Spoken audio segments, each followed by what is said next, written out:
Ανδράτη. Καλησπέρα, Θοδωρή, κυρίες και κύριοι. Star.gr. Σε διπλανά κρεβάτια, λοιπόν, είδαμε τον Σβατζενέγκερ με τον Σταλόνε.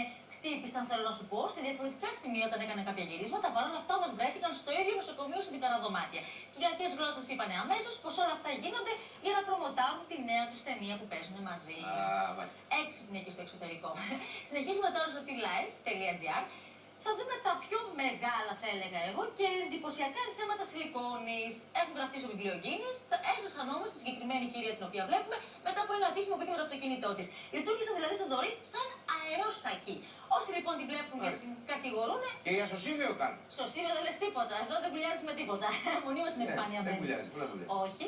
Συνεχίζουμε τώρα στο φράπεδο polyblogspot.com που εκεί είδαμε κάποιες φωτογραφίες της Αρλής Θερόν σε μικρή ηλικία. Εδώ και όντως είναι αγνώριστη. Φοράει γυαλιά, έχει πίσω τα μαλλιά της και μάλιστα έλεγε ότι κανένα αγόρι δεν της μιλούσε όταν ήταν μικρή. Ενώ τώρα αντιθέτως θα έλεγα εγώ σφάζονται όλοι στην ποδιά της και όχι άδικα γιατί είναι πάρα πολύ όμορφη. Καμία σχέση όμως.